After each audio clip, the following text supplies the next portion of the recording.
கொள்கையை பற்றி யார் வேண்டுமானாலும் பேசலாம்.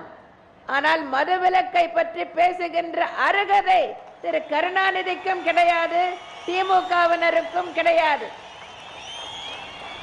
1971ஆம் ஆண்டு ஆகஸ்ட் மாதம் அன்றைய முதலமைச்சர் திரு கருணாநிதியால் மதுவிலக்கு நீக்கப்பட்டது. இந்தியாவில் தயாரிக்கப்படும் அயல்நாட்டு மதுவகைகள், சாராயம் மற்றும் கள் விற்பனைக்கான கடைகள் மாநிலம் முழுவதும் திறக்கப்பட்டன. 2007ஆம் ஆண்டு தமிழ்நாடு சட்டப்பேரவையில் கள்ளச்சாராயத்தை ஒழிக்க வேண்டும் என பல்வேறு கட்சிகளைச் சேர்ந்தவர்கள் பேசிய போது திரு கருணாநிதி, நான் அவர்களுக்கெல்லாம் சொல்வது, கள்ளச்சாராயம் என்பது ஒழிக்க முடியாத ஒன்று என்பதுதான்.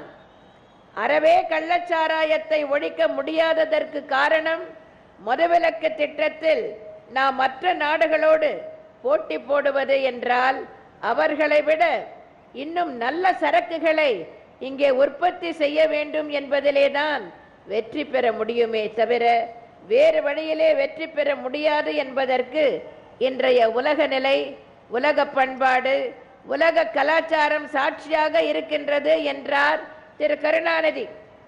மதுவிலக்கு குறித்து இதுதான் திரு கருணாநிதியின் உண்மையான கருத்து. தேர்தலுக்காக இன்று மக்களை ஏமாற்றும் வகையில் வாக்குறுதிகளை அளித்து தேர்தலில் வெற்றி பெற்று விடலாம் என்ற நப்பாசையில் மதுவிலக்கு பற்றி திரு கருணாநிதியும் திமுகவினரும் பேசி வருகின்றனர். பூரண மதுவிலக்கை அமல்படுத்த வேண்டும் என திமுக பல்வேறு ஆர்ப்பாட்டங்களை நடத்தியுள்ளது. தமிழகத்தில் பூரண மதுவிலக்கு கொண்டு வரப்படும் என்றும், திமுக ஆட்சிக்கு வந்ததும் முதல் பணியாக மதுவிலக்கை அமல்படுத்துவோம் என்றும் திரு கருணாநிதி கூறினார். பூரண மதுவிலக்கு என்பது திமுகவின் கொள்கை என்றால் அது பற்றி தேர்தல் அறிக்கையிலேயே தெளிவாக குறிப்பிட்டிருக்க வேண்டுமா வேண்டாமா? ஆனால் திமுகவின் தேர்தல் அறிக்கையில் தமிழ்நாட்டில் மதுவிலக்கை அமல்படுத்த சட்டம் இயற்றப்படும் என்றும், தமிழ்நாடு மாநில விற்பனை கழகம் டாஸ்மாக் கலைக்கப்பட்டு இந்த விற்பனை கழகத்தின் மூலம் தற்போது செய்யப்பட்டு வரும் மதுபான விற்பனை முற்றிலும் நிறுத்தப்படும் என்றும், மதுபான விற்பனை செய்வதிலிருந்து அரசு முற்றிலும் விலகி கிராம உற்பத்தி பொருட்களை பொதுமக்களுக்கு நேரடியாக விற்பனை செய்ய நடவடிக்கைகள் மேற்கொள்ளப்படும் என்று கூறப்பட்டுள்ளது. பூரண மதுவிலக்கு, பூரண மதுவிலக்கு என்று திரு கருணாநிதி அடிக்கடி சொல்லி வந்தாரே, தேர்தல் அறிக்கை தயாரிக்கும் போது பூரண என்ற வார்த்தை மறந்து போய்விட்டதா? போராட்டங்களின் போது சொன்னது போல பூரண மதுவிலக்குக்கு முதல் கையெழுத்து போடப்படும் என்று ஏன் வாக்குறுதி அளிக்கவில்லை? ஏனெனில்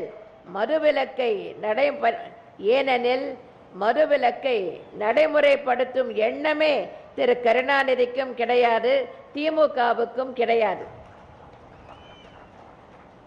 ஒவ்வொரு ஆர்ப்பாட்டத்திலும் ஒவ்வொரு போராட்டத்திலும் பூரண மதுவிலக்கு, பூரண மதுவிலக்கு என்று கூறி வருகிறார் கருணாநிதி. அப்படி என்றால் தேர்தல் அறிக்கையிலேயே பூரண என்ற வார்த்தையை ஏன் பயன்படுத்தவில்லை? ஏனென்றால் பூரண மதுவிலக்கை கொண்டு வருகின்ற எண்ணமே திரு கருணாநிதிக்கும் இல்லை, திமுகவினருக்கும் இல்லை. அதனால்தான் மதுபான விற்பனையிலிருந்து அரசு முற்றிலும் விலகும், தமிழ்நாடு மாநில விற்பனை கழகம் கலைக்கப்படும் என்றெல்லாம் சொல்லி தனியார் மூலம், கிளப்புகள் மூலம் மதுபான விற்பனையை மேற்கொள்ள சூழ்ச்சி செய்துள்ளார்கள்.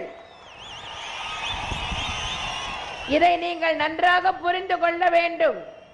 ஆனால் என்னை பொறுத்தவரை பூரண மதுவிலக்கு அமல்படுத்தப்பட வேண்டும் என்பதுதான் எனது கொள்கை. ஆனால் பூரண மதுவிலக்கை ஒரே கையெழுத்தில் கொண்டு வருவது என்பது இயலாது. இது படிப்படியாகத்தான் கொண்டு வர முடியும். 1971ஆம் ஆண்டில் திமுகவால் மது அறிமுகப்படுத்தப்பட்டு ஒரு தலைமுறைக்கும் மேலாக இது தமிழ்நாட்டில் உள்ளது. எனவேதான் இதை ஒரே நாளில் ஒழிக்க இயலாது. எனது தலைமையிலான அனைத்து இந்திய அண்ணா திராவிட முன்னேற்ற கழகம் எதிர்வரும் சட்டமன்ற தேர்தலில் வெற்றி பெற்று உங்கள் ஆதரவோடு மீண்டும் ஆட்சி அமைத்தவுடன் மதுவிலக்கு படிப்படியாக அமல்படுத்தப்பட்டு பூரண மதுவிலக்கு என்ற நிலை எய்தப்படும்.